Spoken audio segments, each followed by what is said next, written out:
আসসালামু আলাইকুম। জানিয়ে দিব এই মুহূর্তে হাতে পাওয়া সর্বশেষ ভয়ঙ্কর কিছু আন্তর্জাতিক আপডেট বাংলা সংবাদ। শুরুতেই থাকছে সংবাদ শিরোনাম।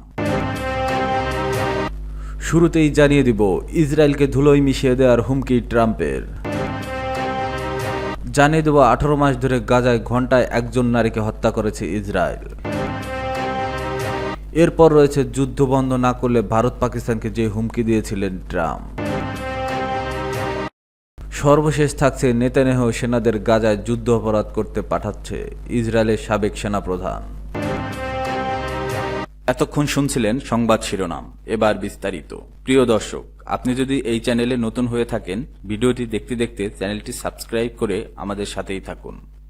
ইসরায়েলকে ধুলোয় মিশিয়ে দেওয়ার হুমকি ট্রাম্পের। ট্রাম্প এখন ইসরায়েলের স্বার্থ বিবেচনা না করে ইরান ও ইয়েমেনের বিষয়ে একতরফা সিদ্ধান্ত নিচ্ছেন। ইসরায়েলকে ধুলোয় মিশিয়ে দেওয়ার হুমকি দিয়েছেন মার্কিন প্রেসিডেন্ট ডোনাল্ড ট্রাম্প। তিনি বলেন, ইসরায়েল যদি কথা না শুনে তাকে ধুলোয় মিশিয়ে দেওয়া হবে। শনিবার 10 মে মিডল ইস্ট আইয়ের এক প্রতিবেদনে তথ্য জানানো হয়েছে। প্রতিবেদনে বলা হয়েছে, মার্কিন প্রেসিডেন্ট মনে করেছেন ইসরায়েল তার উপসাগরীয় সফর নষ্ট করে দিতে পারে, সেজন্য তারা সমস্যার সৃষ্টি করছে। সূত্রটি আরও জানিয়েছে, মঙ্গলবার থেকে তেল সমৃদ্ধ উপসাগরীয় অঞ্চল সফর করবেন ট্রাম্প।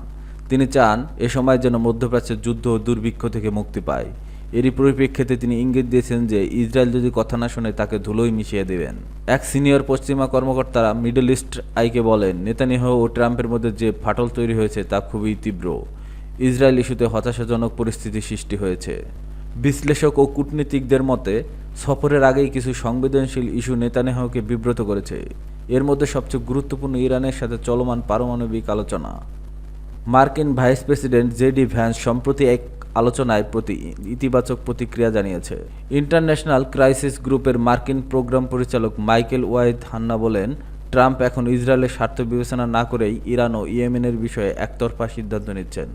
অবশ্য এখনও পর্যন্ত ফিলিস্তিনি ইস্যুতে তেমন কিছু দেখা যায়নি।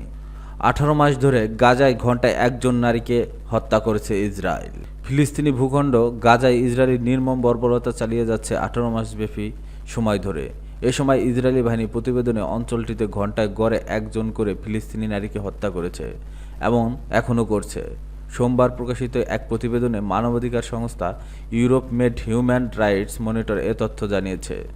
Europe med human rights monitor জানিয়েছে, 2023 সালের অক্টোবর মাস থেকে গাজা ভূখণ্ডে সরাসরি বোমাবর্ষণের মাধ্যমে ইসরায়েলি দখলদার সেনাবাহিনী প্রতিদিন গড়ে 21.3 জন নারীকে হত্যা করেছে।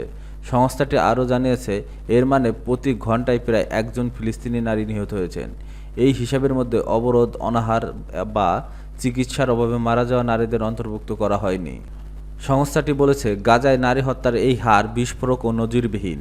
এই হার গাজাবাসীকে নির্মূলে সুসংঘবদ্ধ ইসরায়েলি নীতির প্রতিফলন, যেখানে ইচ্ছাকৃতভাবে ফিলিস্তিনি নারীদের, বিশেষ করে মায়েদের লক্ষ্যবস্তু করা হচ্ছে।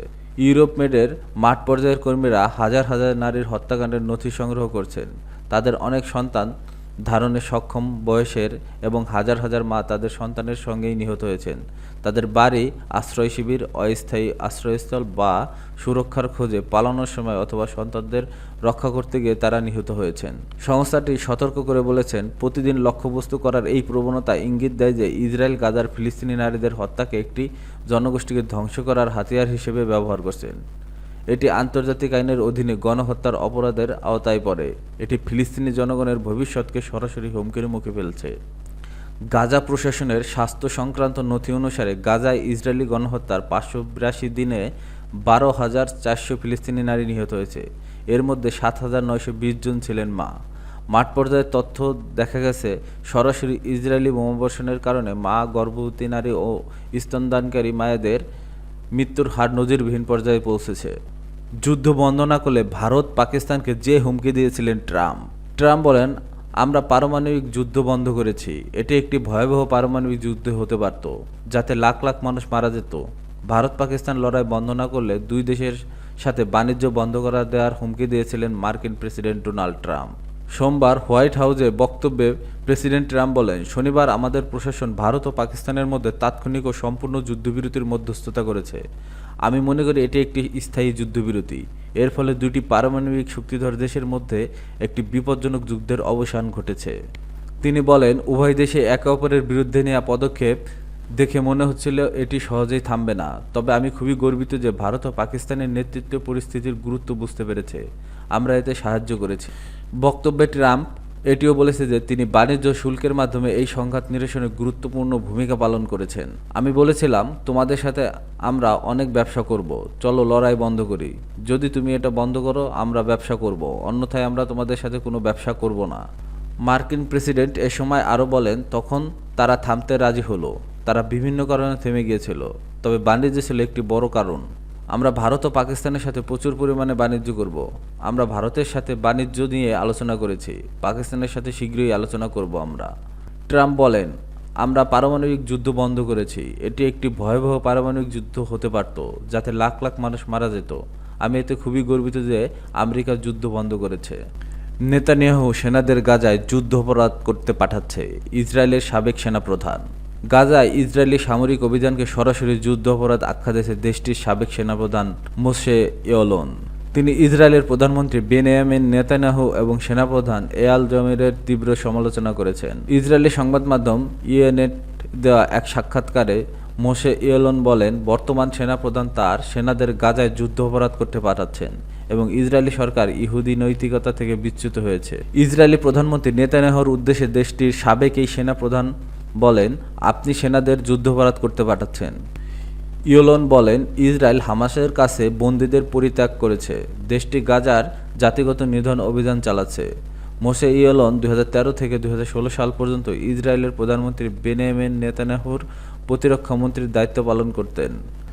তিনি দেশটির সেনাবাহিনীর বর্তমান প্রধান এয়াল জাবিরকে আক্রমণ করে বলেন, তিনি স্পষ্টভাবে কোনো অবৈধ আদেশ প্রতিহত করছেন না, বরং তাদের অধীনে সেনাদের যুদ্ধ অপরাধ করতে নির্দেশ দিচ্ছেন। ইসরায়েলের কট্টর ডানপন্থী মন্ত্রী বেজালেল স্ট্রোমিচ ও ইতামার বেন গাভির এর গাজা পুরোপুরি দখল ও ফিলিস্তিনের জনগণকে সেখান থেকে সরিয়ে ইহুদি বসতি স্থাপনের পরিকল্পনার কথা উল্লেখ করেন। ইয়েলন বলেন, জাতিগত নিধন ও স্থানান্তর নির্বাসন যাই বলেন না কেন, এটা যুদ্ধ অপরাধ। মোশে ইয়েলন আরও বলেন, স্ট্রোমিচ ও ইতামার বেন গাভির হামাসের জায়গায় নতুন কাউকে আনতে চায় না। তারা সেখানে সামরিক শাসন ও ইসরায়েলি বেসামরিক প্রশাসন চায়। নেতানিয়াহুর বিরুদ্ধে যুদ্ধ দীর্ঘায়িত করার অভিযোগ তুলে ইয়েলন বলেন, এই যুদ্ধ 19 মাস ধরে চলছে, যা ইসরায়েলের ইতিহাসের সবচেয়ে দীর্ঘ যুদ্ধ। আর প্রধানমন্ত্রী যা করছেন তা কেবল ক্ষমতা ধরে রাখার চেষ্টা। তিনি আরও বলেন, নেতানিয়াহু এখানে 7 অক্টোবর দায় স্বীকার করেনি, যদিও সেটি মূলত তার দায়িত্ব।